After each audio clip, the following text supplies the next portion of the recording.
everybody, welcome to Boardgame Heaven. My name is Raymond, and in this video I'm taking a look at Kiri-ai the Duel by Kamibayashi, published by Mugen Gaming and Lucky Duck Games.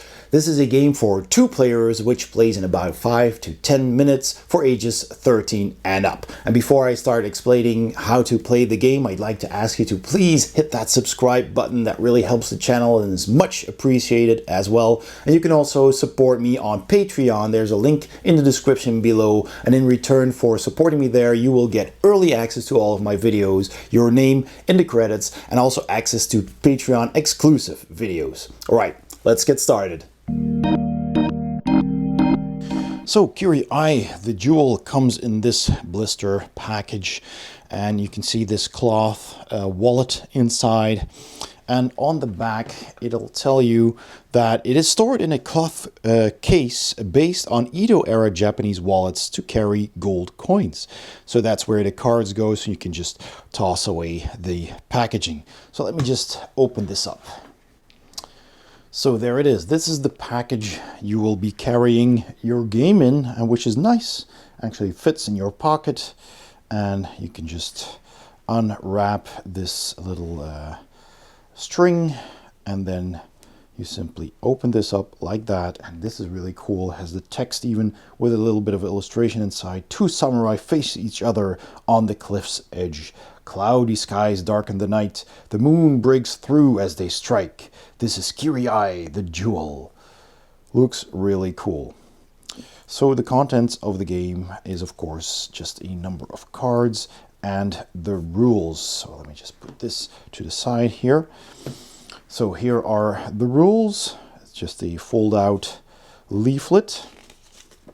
So we'll go over those in a bit, and this is all you need to know. And the cards come in a bit of a shrink wrap. Let me open that up. So these are the cards. This is the battlefield, which has different spots where your samurai will be, and every samurai will start at the opposing end. And there's the smaller version here as well. I believe this is the regular version, and this is an advanced version. So that is the battlefield. And then you have all of these cards, and another card here, and these. So let's have a look. So we have this here, which I guess indicates whether you're hit once or not, and I guess the other player has one as well, the other color. So there you go. And then both players basically have the same deck of cards, just with their colors. So the blue player has these and the red player has these. So, all right, that's what you get with the game. Let's explain the rules. So the goal of the game is to defeat your opponent in a samurai duel by dealing 2 strikes of damage.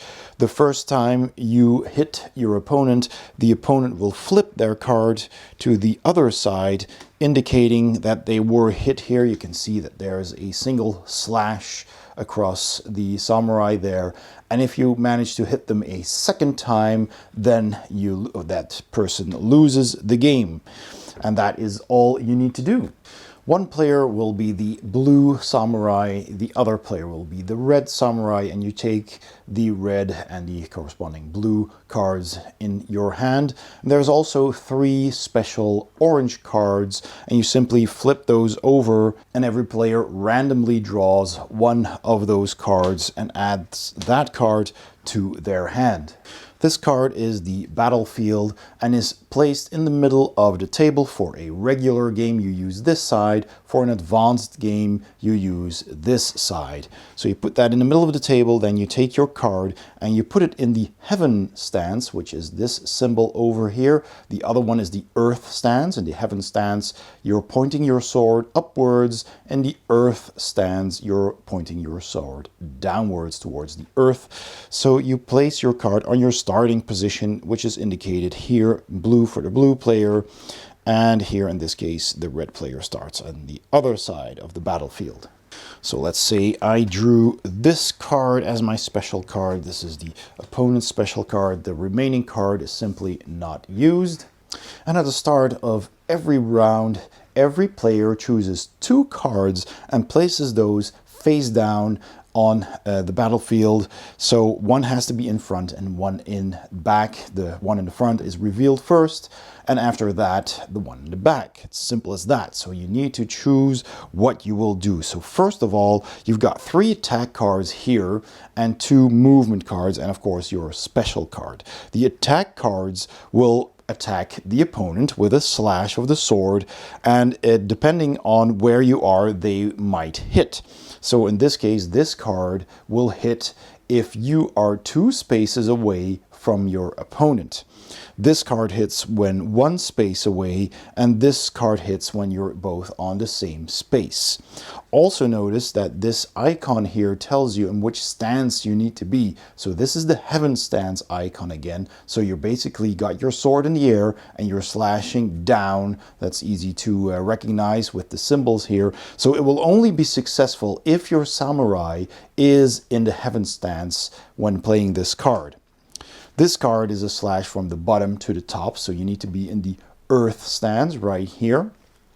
And the attack that takes place on the same space doesn't matter in which space you are. It's basically a horizontal slash. Then there's 2 movement cards, and you can flip them around depending on what you want to do. So there's the advancement card here. So you advance 1 step forward. This one, if you play this side, retreats 1 step backward. And this second movement card has the charge attack. So you move 2 spaces forward. There's also this one. This doesn't move at all, but lets you swap your stance. So if you need to swap stances because you need to use an attack that either has the Heaven or the Earth stance, you can use this action to swap. The special orange attack cards work in a similar fashion. So I have this one, which is the Zantetsu Strike. And this is a stance or an attack that will only work if you're in the Earth stance. And it will hit an opponent that's either 2 or 3 spots away from you. And after the attack, you will swap your stance from Earth to Heaven. The opponent drew this card, and of course I don't know which one they have, and this is a stance or an attack again that will work if you're in the Heaven stance. It will attack an opponent that's on the same spot or 1 spot away from you, and then afterwards you will swap to the Earth stance. And then finally there's this counter attack, and this will cancel any successful attack that is made against you, and then it will strike back for 1 damage. But it will only do that if you indeed counter a successful attack. So if the opponent did not make a successful attack, then this doesn't attack either. It is just simply wasted. Now, if you want to do a movement, that is always the card that you will play as the first action, and then as the second action, you can play whatever you want. Actions are also resolved in a certain priority. So first of all, of course, the first card that is played, if that is a movement, then the first movement that will be resolved is the charge. So that is the 2 spaces ahead. That one goes before any other player perhaps played a retreat or an advance movement. Then secondly, you will do the approach or the retreat card. So that's any of these actions. And the last action, the movement action, is the changing of the stance. So this is revolved last. All the attack actions are always resolved at the same time. So let's say, for example, let's just take a look at the enemy's cards. For example, this character, the red samurai, played here this approaching movement. So they played it like this as their first action, and then maybe they played this as a second action. So let's just put these here. And perhaps I did this. So this was my charge attack. I just want to move forward. So I do that one first. And then I will also attempt an attack. Since I am in, well, I actually have to check if this player did something correct. Yes. So since I did, I want to do an attack and I'm in the Heaven stance, I will use this one, hoping, well, if I'm moving 2 steps forward, I will be 2 steps removed. So this would be possible if the opponent, of course, doesn't move. So I'll play this. So then, after both players have chosen and played 2 cards, you flip over the first card. So I flip over my first card, and the opponent does the same. So here, seeing from their perspective, of course, this is their action, and they are moving forward 1 step. Now, I chose the charge attack, so I go first, and that's 2 spaces forward. So my samurai moves 1, 2 spots forward, and that's this action done. Then the regular movement, so either the approach or the retreat card are activated. So in this case, the red player approaches 1 step and is now over here. Then we reveal our second card. We both did the same thing. So we both attack, but we are both 1 space away and not 2 spaces away. So both our attacks fail. If we had been 2 spaces apart, and we both attack and we both are successful because we are both in the heaven stance, which this card needs, and we're also 2 spaces apart, then our swords would simply tang against each other and we would block each other's attack. Now, what happens when 2 charge attacks, for example, were played? So let's say this happened, and let's say we're this far apart. Just an example here.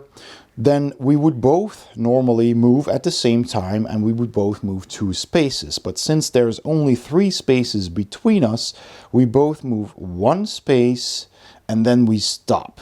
Since we cannot move beyond each other, we can't do this, for example, then we would pass each other, and that never happens in the game. You always stop when you are at the other player. But since both players still has 1 movement left, that last movement is basically cancelled. If only 1 player played a movement card and I would have more movement than distance between us, I would simply move 1 spot and then stop at that location. And if at a certain point in the game you manage to play a card that hits the opponent, so for example, if I had played this as my second card here and this was the position we were in, then I played a card that doesn't matter in which stance I am. I need to be at the same spot as my opponent, and then I deal damage. So that is the case here. I hit my opponent, and then the opponent would flip over their card, again still staying on the heaven stance where they were, but this will indicate that they have been hit once. And then if you manage to hit them in a next round for a second time, then you win the game. Now, after both actions have been played at the end of a round, you take the first card you played back into your hand. The other player does the same, and the second card is temporarily set aside. If there was already a card set aside, you also take that back in your hand. Obviously, in the first round, that's not the case. So in a later round, if we play 2 cards again, so let's say I played these 2 cards and they've been revealed, and the opponent also played 2 cards and they've been revealed, we've done our thing, then we take the first card back into our hands again, and the second card is put aside, and then we can take this card back into our hand. The orange special attack cards can only be used once. So if you use those in a round, so again, maybe I wanted to advance, I played a movement card, or maybe I wanted to change stance because I needed to be in the earth stance for this attack. So maybe I played this one first and then that one. Both players play something, so let's say maybe this happened, a retreat and something, you know, we reveal our cards and we play. So then at the end of that round, I would take back my first card, and so would the opponent. The opponent would put the second card in the reserve and take that card back. I would not put this card away here. The special attack cards are always played once and then removed from the game. And I do take back this card in my hand. And those are all the rules for playing Kiri-ai the Duel. Let's go to my final thoughts. So, Kiri-ai, the Duel, comes in this tiny little package. So let's start with the components here. You get this nice cloth little pouch to keep everything in, the Japanese kind of wallet. And it just comes open with the little thread here. So you just open it like that, you fold it open, you got your rules inside, you got your cards inside, and you just pull them out of the little pouch, and that's that. It even has a really nice little poem inside. I don't think it's a haiku, but it's just a little poem here, and that's really cool. So yeah, it's nice and compact. You can put it in here, fold it shut, and just wrap the little cord around it, and then you can put it in your pocket and take it with you anywhere. The rules are very short. It's just a little leaflet. It's very simple, and the cards are of a very thick quality. It's almost credit card thickness, so that's really good.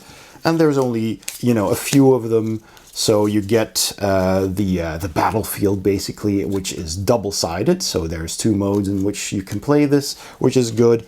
And then you have the two sets of cards for every player in red and in blue, and the three special cards that get randomly dealt to the players. So that is all really well done. The artwork is very minimalistic. There's barely any artwork on these cards. You get your samurai, of course, also very minimalistic. And on the other side, the ones that were damaged ones. If you get damaged again, you lose, of course. And otherwise, the attack cards basically just have that slash on them, just basically a symbol. And here, when you switch stances, you have these symbols as well. So it's all very minimalistic and symbolic, but it doesn't distract from the gameplay. So I think that's good as well. I think it looks really nice. The theme is pretty cool, very much matches the gameplay because you're two players and you're fighting each other, you're trying to outsmart each other, you're trying to anticipate what the other one is doing. So a duel between two samurai taking a stance and slashing with their swords is very much spot on thematic for the gameplay here. So the gameplay itself is fast, it's easy to learn and to teach. You only have a handful of cards from which to choose.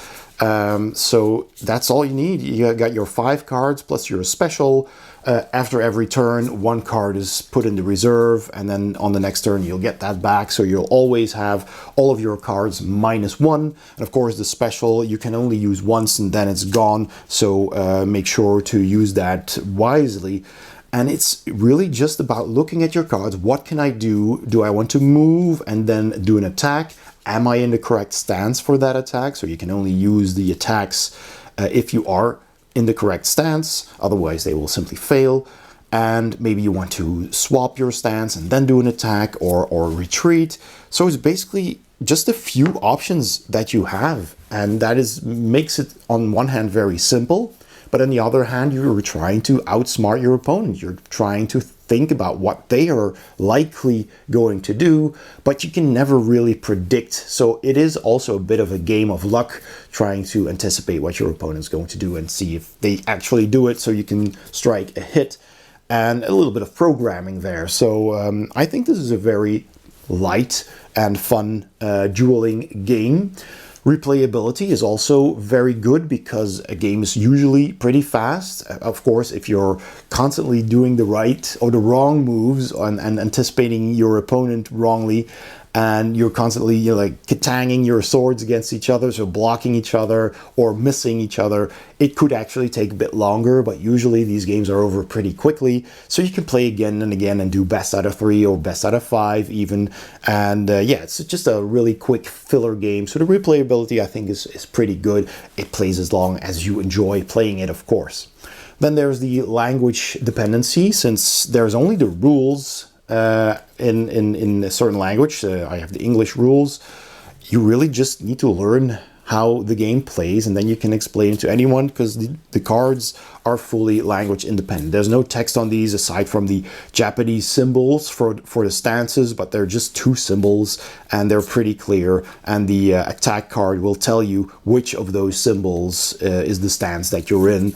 So it's all done with icons, and I think it's all done pretty clear, so it is fully language independent. So if you enjoy a quick, light filler game for 2 players with a bit of programming, a bit of thinking how your opponent thinks and anticipating what they are going to do, then I would certainly say that you should check this out. Kiri-ai, the Duel, certainly worth a try. And I would like to thank the designer for giving me a copy of the game to review, and also thank Lucky Duck Games. If you enjoyed this video, please give it a thumbs up. Don't forget to subscribe to my channel if you haven't already. That really does help a lot. And also please check out my Patreon page by clicking the link in the description below or the icon at the end of this video. Thank you so much for watching, and I'll see you next time on Board Game Heaven.